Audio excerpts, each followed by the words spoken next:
आइए फिर से जानते हैं कि मूवीज में साउंड इफेक्ट्स कैसे बनाए जाते हैं। सबसे पहले मूवीज में जब मुक्का मारने की या चांटा मारने की आवाज निकालनी होती है तो ये उसे कुछ इस तरह से निकालते हैं।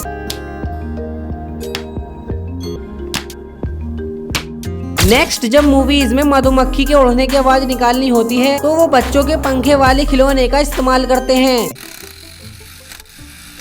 नेक्स्ट, जब मूवीज में पटाखों की आवाज निकालनी होती है तो ये उसे कार को गुब्बारों के ऊपर चलाकर बनाते हैं।